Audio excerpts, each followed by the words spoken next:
Hello, my name is Adilifu Nama. I am the author of the book I Wonder You How Prince Went Beyond Race and Back. And certainly, as we approach reflective moments in terms of Prince's passing as well as his birth, we take a moment to kind of like underscore and reflect on the man, but certainly to always for me to enjoy the music. So first, let's get that out the way. I am a Prince fan, but what caused me or what motivated me to write the book is not fandom. Uh, I could do I can do that by myself, and certainly enjoy fandom with other fans. But within that enjoyment of Prince, there was always this discussion around the music and what the music meant for us in terms of not only what was the best Prince album, what was the funkiest solo, what was the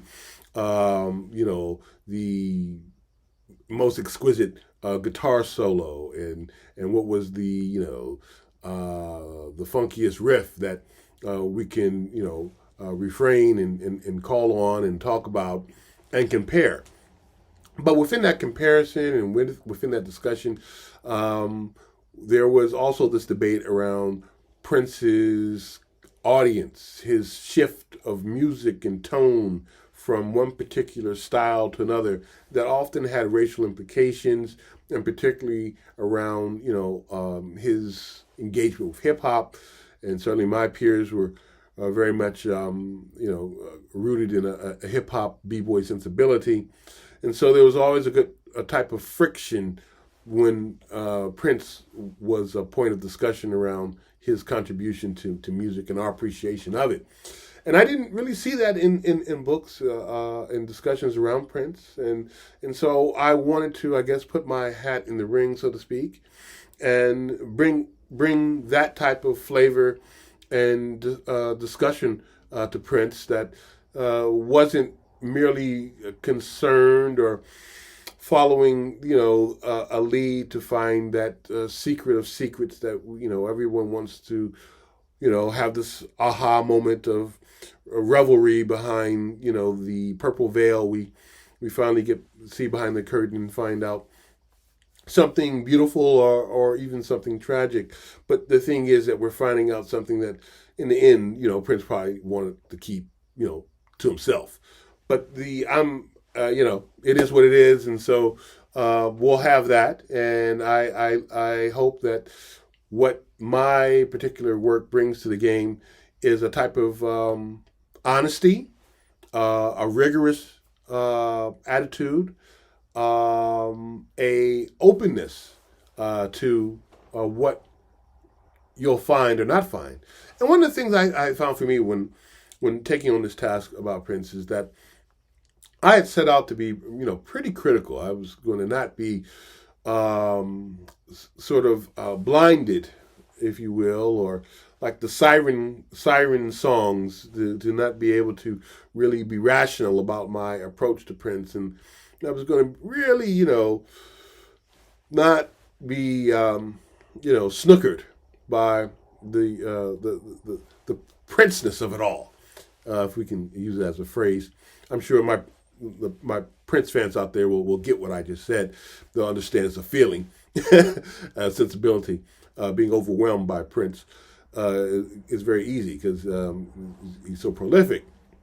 But what I found out is I increasingly, almost begrudgingly, but increasingly I was often a newfound respect for Prince in terms of what he was able to accomplish, the way in which he was a maverick performer, an artist, willing to get out there and go on to the next thing, the next phase.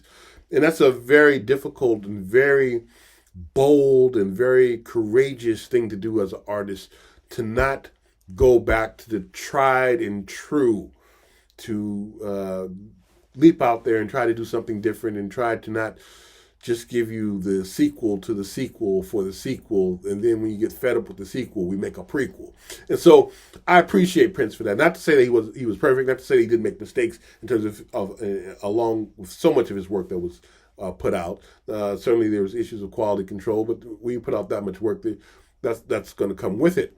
But there's so much that is in terms of his ability to have quality work amidst so much material is absolutely fascinating, and we are hopefully we will be the sonic beneficiaries of Prince's workaholic attitude towards creating music, and hopefully that music that he wanted us to hear and he felt was able to be shared. We'll have opportunity to benefit from that and to experience the wealth of his sonic versatility, and that for me is one of the things that I want to emphasize and underscore is that the music certainly is central, but we cannot understand and appreciate the music if we don't understand the social, political, and cultural context in which the music was created, and the way in which we can enjoy the music within that particular cultural context as well. And so it's been my pleasure to write about Prince, and it has been opportunity to understand even myself in terms of some of the choices that I felt were better choices for Prince to make. And I finally had to realize I'm not Prince. Prince is doing his own thing, as he should. And so let Prince be Prince and Prince do his thing, but let us remember Prince for how we want to remember him. And I say to all of you out there who are Prince fans and Prince fans to be, let's enjoy the music some more, and let's appreciate this Prince thing for as long as we can. With that, thank you so much, and take care.